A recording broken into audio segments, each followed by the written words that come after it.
Are you ready to monkey around with my friends here on this awesome story written in 1938? And I'm going to teach you how to say the author's name. It's one of the things I looked into because it's a beautiful name from the culture of which she came, almost as beautiful as her work. Her name is Esfir Slobotkina. And I think it's important that we know that. This book, that my version of the book, is only 75 years old, but it's older than that. It was written in 1938, published in 1940. So, but it's a team favorite. As a matter of fact, I'm going to read a little bit from it before we start. So, caps for sale. Caps, it's getting to be winter, so we all need to wear our caps. I brought a few along. And if you know the story at all, it's all about caps for sale. Very cool. And monkeys. So I brought along a monkey friend. Actually, this monkey belonged to my dad. And he's a secret puppet. I mean, he knows he's a puppet, so he's not like a secret puppet. But so here he is. Your hand goes in there. Mm-hmm. And that's what he does. Now, if you know monkeys like I know monkeys, or you've ever visited them in the zoo, if you do something and the monkey catches your eye, the monkey will do exactly what you do. So, thank you. You want to say no? No? You don't want to say no? Okay. You want to wave to the community out there? Excellent. You want to blow them a kiss? Whoop! Monkey kisses, they're the best. So there's a couple of famous monkey warm-up things like monkeys jumping on the bed. 5 little monkeys jumping on the bed.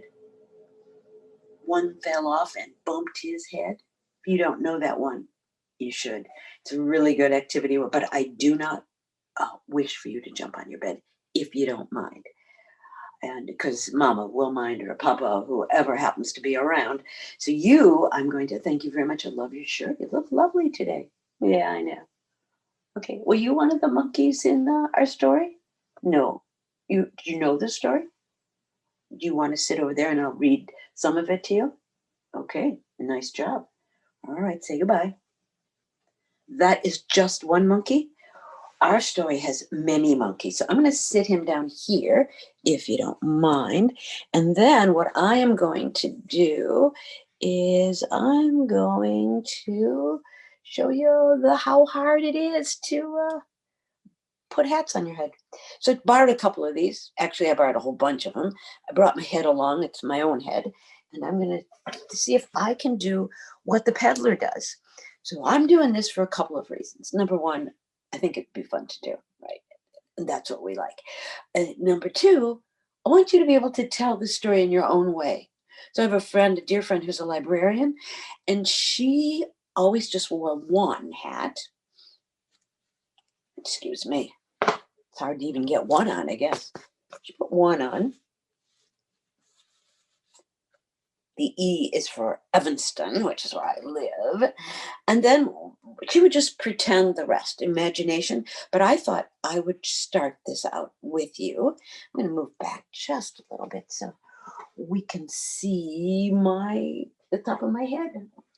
Share it with the book. Okay, so here's one. And then there'll be another one. See how far I can get, right? And then there's 2. Now we have 3. And then we have 4. I could keep telling you I have more and more and more, but then I wouldn't be telling the truth, right? That I'll never do that. And then there's this one. I lost count. How many? Oh, thank you so much. And then there's this one, nice and toasty warm. And then, just like our peddler, on the very top, he has a red one. So how hard would that be to walk straight and tall and not hit your hats? So you could try that if you have more than one hat at home. If you don't, you know what you can do? You can make one out of paper, or you can just use your imagination. Now, I prefer imagination using. So you try that out.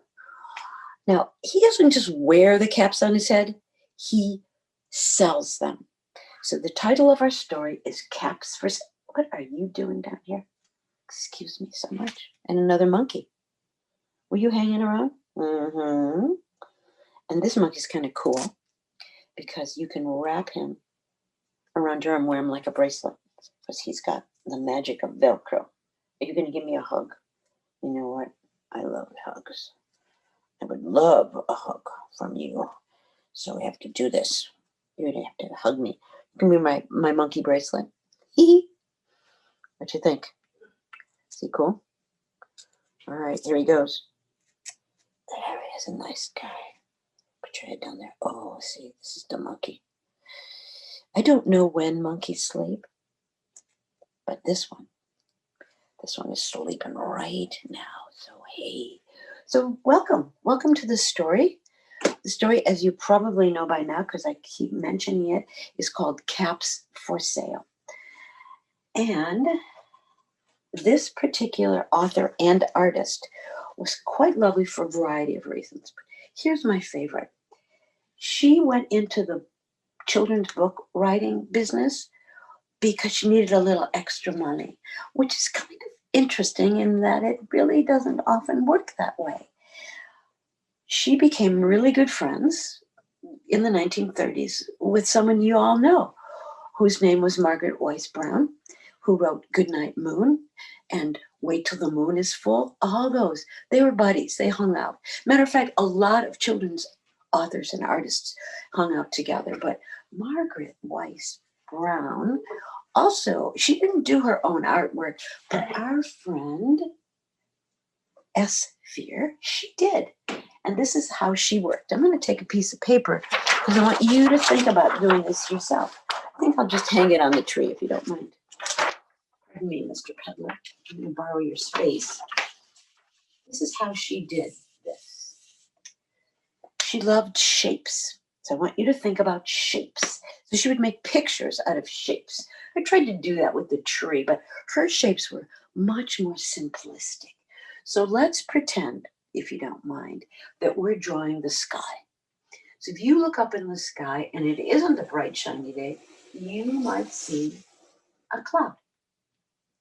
But you wouldn't see just one cloud, you might see two. So imagine, if you will, overlapping clouds. I'm going to pick this up and get this to you. And more clouds.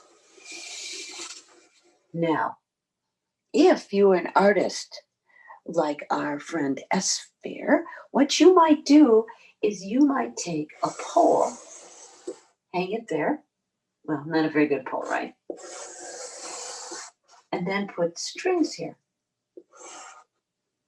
And then you would have something called a mobile, which is great fun and could also become a puppet. So we should try that one day, right? So you could put eyeballs here. She didn't do this, but I'm figuring I'm here, right? And I'll do that for her. And maybe even a smiley face. And maybe those would be arms. And they could be a puppet, but her work was all shapes. And they became things. Now, long time ago, before you and I were around, because now we are and she is not, women were not very well featured artists. So she was, as I read, one of the first, if not the first woman to have an art object in the Whitney Museum of Art in New York and the Metropolitan, the Contemporary Museum of Art, also in New York. And then she wrote this book. And she wrote others too. But this book, I have been told by so many of my friends, is a favorite. They used to read it to their kids. They've told it in libraries and schools. And we're going to try and figure out what it is about this story that everybody loves so much. And I want to do one more thing in the tree that I made you because it seems to be missing. I'm going to put down my paper. I want you to focus on that tree. You know what this tree needs? Right, it needs a bird. So I think I'll just draw a little branch here. Well, maybe I'll draw there. And then inside I'm going to just have a little bird peek out. Maybe he's poking away at his dinner. That makes me feel better about the tree. All right. So we got a tree. You'll see why we need it later. We have leaves. Oh, look about this one? It's still green. I wonder if something's hiding under there. Do you want to peek? You do? You can't. Today I am in charge of this tree. And I'm also in charge of this story. I'm going to introduce you to our principal character. And I'm going to read, which is not something I usually do, just up for a while. I want you to see the artwork from our friend.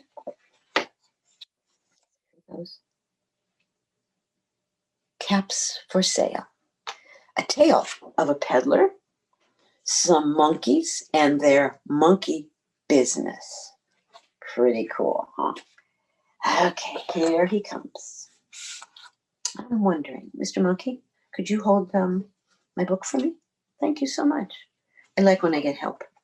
All right, you ready?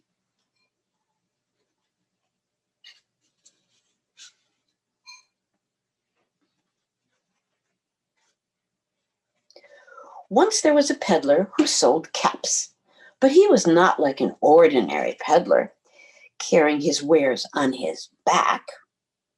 No, he carried them on the top of his head. First, he had on his own checked cap, and then a bunch of purple caps, and then a bunch of yellow caps, and then a bunch of gray caps, and on the very tippy top, a bunch of red caps. He would walk straight and tall so he would not lose any of his caps. And as he walked, he called, "Caps for sale, 50 cents a cap." On this particular day, he had not sold any caps. He didn't have any money for food, so he decided he would walk into the country and take a rest. And there he found a tree. He set himself up carefully against the tree, making sure that all of his caps were on the top of his head. And he checked. First there was his check cap, and then his purple caps, his yellow caps, his gray caps, and on the tippy top, his red caps. And he fell sound asleep. While he was sleeping, something very strange happened, and he had no idea. All of the caps were removed from the top of his head by monkeys who climbed high up into the tree and hid. The peddler slept so soundly and so well that he had no idea that his caps were being stolen. First the red ones off the top, and then the gray ones. Every single cap. And the monkeys even, climbed behind each other. Every single monkey found a place to hide, even right behind the peddler as he was sleeping. And on he slept because he was so tired and so hungry that he just kept on sleeping. Pretty soon, as the sun beat down on him, when he woke up, he discovered the strangest thing. None of his caps were on his head. What do you suppose he did? I'm so glad you thought of that. Why didn't I? When the peddler woke up, he looked all over. He couldn't find his hats. He couldn't find his purple hats, his yellow hats, his gray hats, or the red hats on the tippy top of his head. Oh, and then he heard a terrible chatter when the monkeys were looking down at him. And he said, with a great deal of indignity, "Give me back my hats," pointing at them. And in exact change, they did the same to him, pointing at him and going, "Oh, give me back my hat. Give me back my hat." As more he pointed and the more excited he got, the more they jumped up and down too, until he was so exasperated that he took off his hat and threw it on the ground and started to leave. And just as he was leaving, the monkeys did as he did. And all of the monkeys wearing their hats, the ones with the purple hats, and the ones with gray hats, and the ones with the yellow hats, and the ones with the very, very top red hats threw down their hats and left. When the peddler turned around and saw his hats on the ground, he carefully, mind you, did exactly as they did. The very first ones he put on, you well know, were the purple hats. He fastened them quite carefully. One purple hat, and then another purple hat, and then another purple hat, followed by the gray hats. Each hat he put carefully on his head and patted in place. And then the yellow hats. And then, of course, last and certainly not least, the red hats. And then, as the peddler turned to say, make sure that all of his hats were on the top of his head, he didn't even notice that one of the monkeys was staring down at him. And as he walked towards town, he yelled, "Caps for sale, caps for sale, 50 cents a cap." And that is the day in the life of a peddler, some monkeys, and their monkey business. So, how can you tell a story like that on a cold winter day? First, wear a hat. They keep you warm. Second, think about a kind of puppet you can make. If you look very carefully at my friend the peddler, with or without the hats on top of his head, he's made out of a cup. Because I figured if a cup has a cap, so could a peddler. His arms move because I put them with one of these cool things, and just to fit them in. Now, you could do a variety of things. Maybe your monkey business peddler would like to do tricks. So you can put your hand inside and make him stand on his head. Put your arms down, though. Otherwise, too much pressure on the top of his head, right? So you move those arms around, and you could have a puppet peddler. It's easy for you to say. Do some monkey business of his own. And maybe his hat, which is the cap, could be put on this way. And we could have our friend the peddler join the circus, wearing the caps on his feet. Think of the stories you could tell with a little imagination. Think of the nice, refreshing drink you can have. Should we have him turn around? All right. Ready, set, peddler? Put your arms down. Good. You want to do a yoga stretch? What can puppets do? Puppets can do anything you make them do. If you do not have this book or haven't been able to find it anywhere, look it up. Caps for sale. 50 cents a cap. Pretty much of a bargain these days. I thank you for coming. I hope that all of your days are good and warm. You wear the caps on the top of your head, and if you feel like doing a somersault, do one. But be careful where you land. And that's the end of our story for today. Thanks for coming.